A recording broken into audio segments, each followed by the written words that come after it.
Greetings, family. Welcome to the Power of Tranquility. I am Arlene, and I teach women who are frustrated with feeling unheard to speak their truths while honoring others and cultivating harmonious relationships.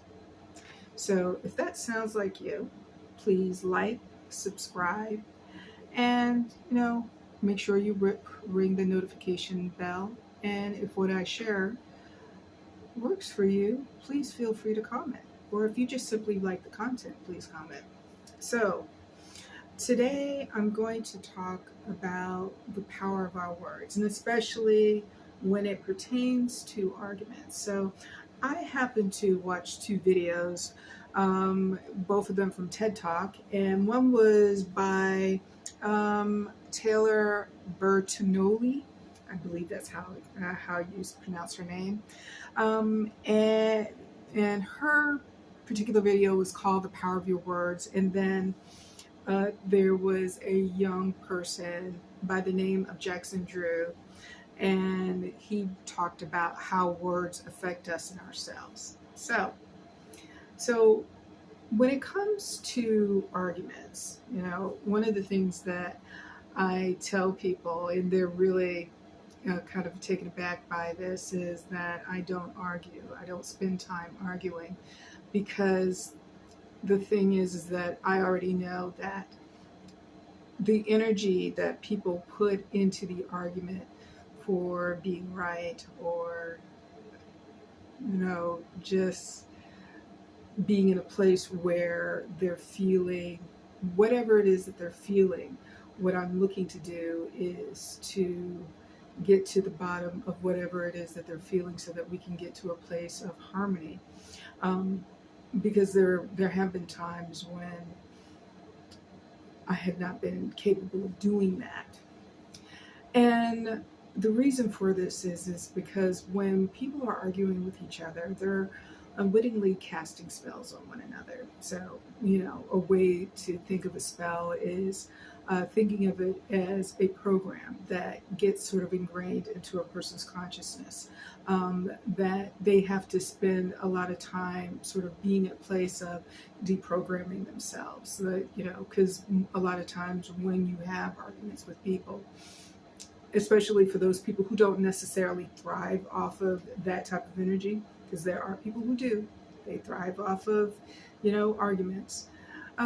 But when you're not a person who necessarily thrives off of that type of energy, you spend your time ruminating over it and actually asking yourself, if you are at fault for the discussion or the rumination or the words that were shared really start to affect a person's consciousness, to make them question if that is a thing that is so, instead of it being in a place of saying it out of a space of observation. It is said out of anger, and so that programming gets sort of ingrained into a person's consciousness.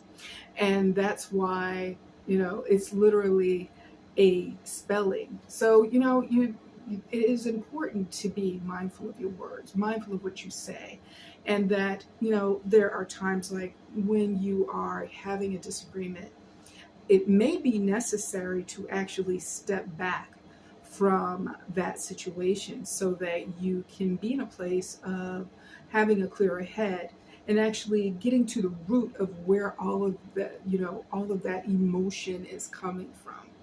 Because a lot of times, like especially if you're angry, if you're in that particular mindset,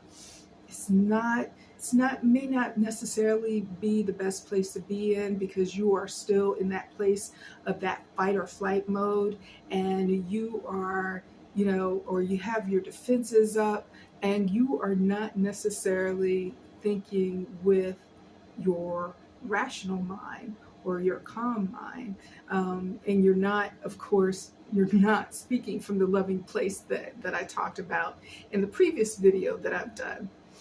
And you could cause a lot of damage when you do this. So one of the things that was really interesting about Jackson Drew's video, his TED Talk, is how he talked about how our words affect us. So he did an experiment, Dr. Masaru Emoto's experiment about the hidden that comes from the hidden messages of water, but he actually conducted the experiment himself. And what he found was that with certain water droplets, that when you said really kind things, loving words and things of that nature, that the water, I guess you could say, droplets their forms were far more round and far more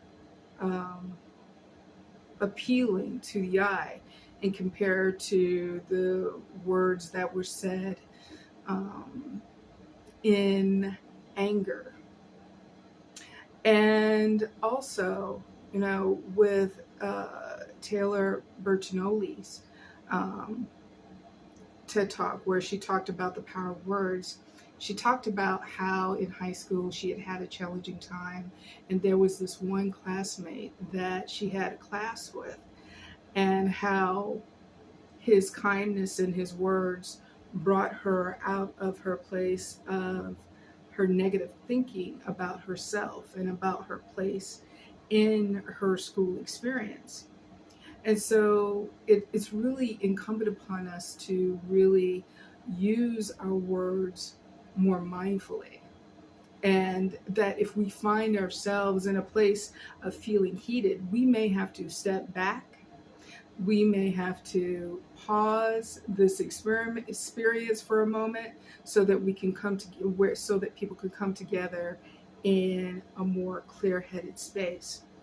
Because oftentimes, one of the things that people don't really talk about very often is that in relationship, it's not just you and the other person who are there, but there's you, the other person, and then there is the totality or the God space of the relationship that you are having. And when you are in a place of having arguments, you are bringing chaos into the relationship and chaos to each other when you are not in the place of being mindful of what it is that you're saying. And, is that really your intention? Is that really something that you're desiring to have? I would say for myself personally, I would say no. But again, I know that there are people who feel that arguments bring spice into the experience. They probably would not get along too well with me. But anyway, if you're in relationship with a person and you're in a place of having heated arguments, or you're feeling that rise of emotion, pause, step back, and revisit it so that you can come with a clearer mind, so that you can come with come from a more loving place, or at least a clearer space in terms of your communication. Because your words have power, and you don't want to be in a place of unwittingly casting spells. So that is it for this evening. So please feel free to comment and share this video if you feel that it has inspired you. And I will see you soon. May peace and power follow you wherever you go. Blessings, family.